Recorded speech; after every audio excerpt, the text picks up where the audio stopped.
this aspiration to get out of one spot to go to another.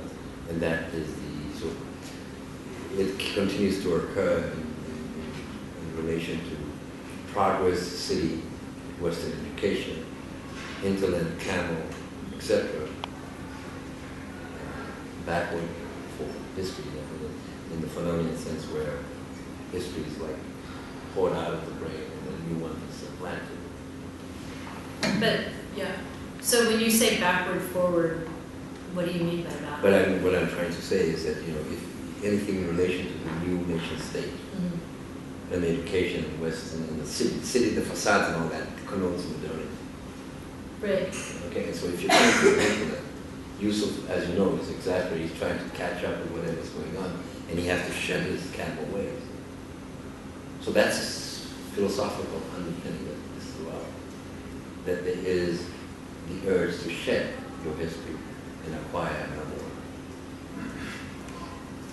The land is assumed an indistinguishable form. Every thorn looked like the others. Every anthill looked identical. There were thousands of well-trodden paths all around. Small footpaths in the sandy earth marked by the spaces of grass and the ground resembled the translucent head of thinning hair. The trees were mainly thorn trees, all emaciated and small in stature, from a sparse diet of nothing but very little rainfall. The trees had this in common with every living thing in this desolate abode of collective options. It was the most barren part of the world. Everything that grew here had to put up a great fight to merely exist. Going from being fearless nomads to living in the city, and what their role in getting Somalia to, I guess, live out the vision that many citizens seem to have for it. The aspirations, particularly, I look and see the people that are in. I need to back up a little bit and say this is set in a period that as you can see, there's a military, there's this and that. It's not the particular time where you know it now. There's nothing there. So what it is actually it is a context to the historical underpinnings on how the collapse came about. I was actually in 2007 when I was trying to write this. I mean, why I wrote it is another story, but to put it succinctly is that in 91 it collapsed, and I wrote this in 2007, and it's through trying to really create this counter narrative of the nomenclature of this the vision of a dehumanized this dehumanized media depiction, whether it's a private warlord and all that. We discussed it upstairs a little bit, but the whole point of writing it is the exasperation of that one gets when there's killing, there's blood, there's all that. And so trying to write about if it is women or males, and what I wanted to do is write about an authentic Somalia and how people live between the beginning of the nation state. And that's why you have that juxtaposition between the nomad and the city state. There is a meeting of the two, but it's not necessarily a happy one, because one necessarily has to lead the other. The women you see in there are, I would say, trying or are living in a situation within a nation state where, like this woman you see, Tusmo, her husband has just been arrested arbitrarily. So the question is not about aspirations and this and that, but of of course, you know, probably didn't end up, but it's more of, this is what she was faced with.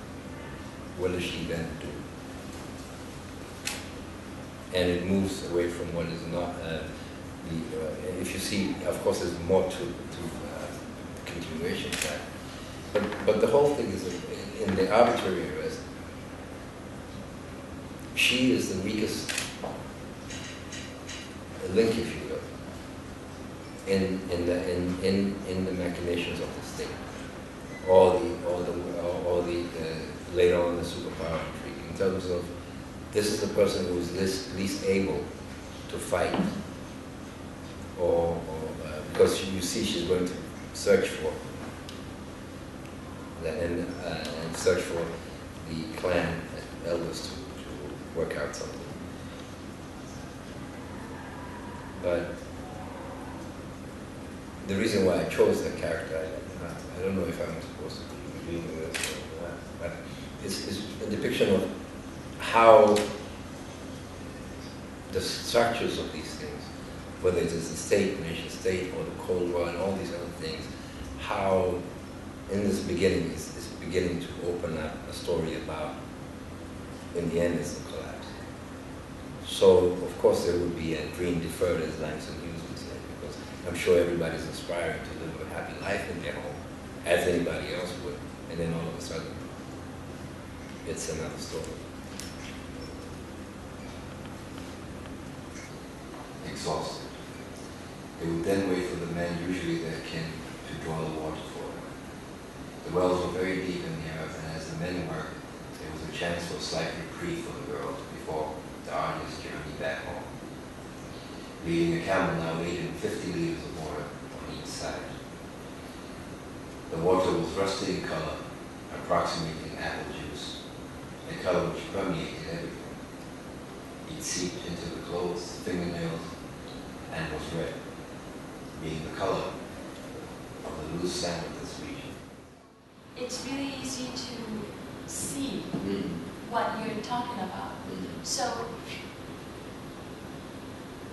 how do you create that, you know?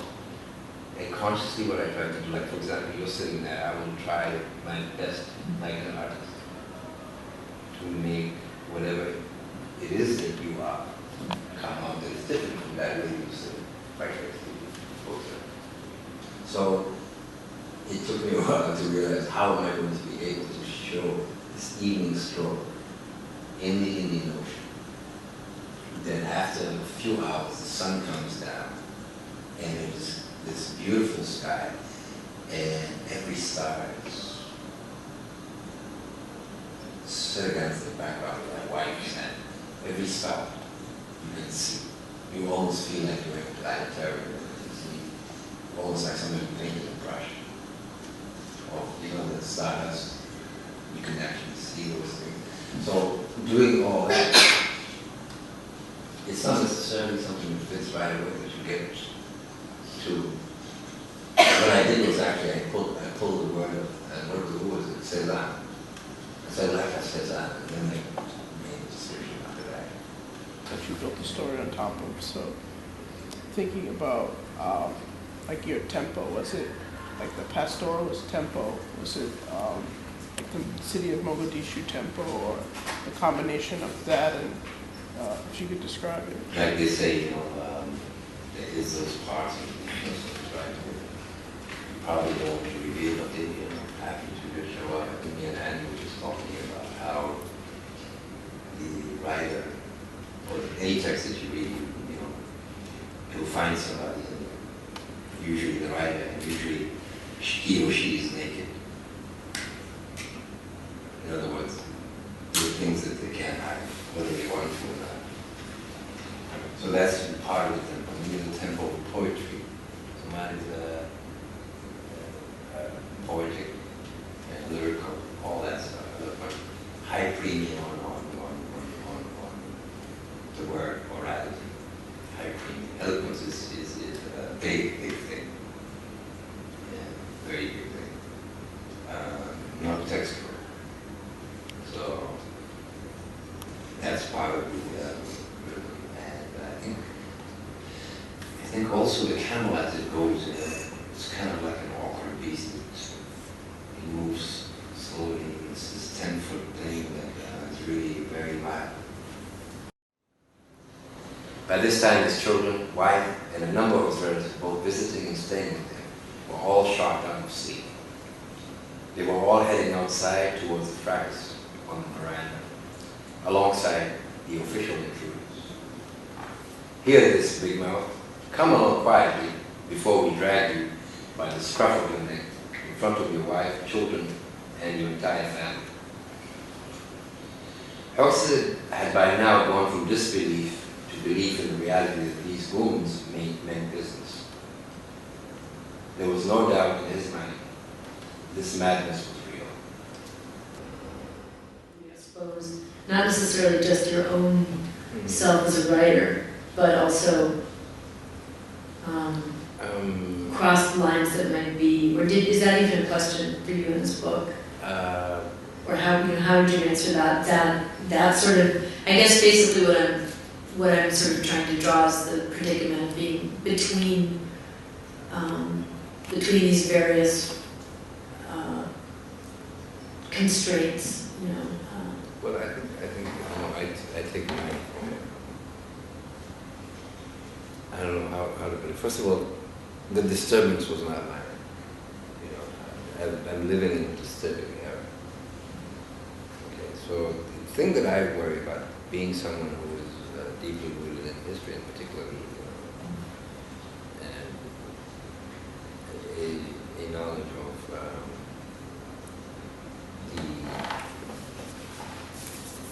the relations between dehumanization and subjugation, or the depopulation, for example, of the African continent, and things like that. There's a stream that continues. It is Hollywoodian, it is CNN, it is whatever you are. Even in the school that I go to, if you're looking at posters, you will find posters about people of African descent, you know, usually depicting the continent. There's some horrific kid there doing something. And that's, of course, you might have the same kind of thing, somebody having the same type of issue in another part of the world, but it's never, somehow it's never kind of like presented. And this is during a walk through the campus and things like that. So, living in troubling times, and I think for me what I see is that what is the responsibility that I have? I could, like the American ambassador in the novel, I could just relax, you know, do my job and be ambitious about that. Or I can, and also live with that idea that, well, this is going on. That all these, this almost farcical foreign policy is killing people all over the world. And what do I do about it? I'm in this, you know, institution. And you know, I went trying to figure out where I was going to speak or do something. And everywhere I went, they was all talking about the same things we were talking about. So I was left with the choice of either going to these places or these spaces that they had created for Somalia during all this time. And left with the choice of either spending my whole evening defending or explaining this nomenclature, saying, well, you know, that's not necessarily pirate, but the framings of engagement would have been well defined. And I am not a rich person, so I wasn't able to do a movie. That would have reached a lot more people. I'm convinced, you know, you do a movie, you will see, a lot of people see it. A documentary, I have a question. So I had a book left.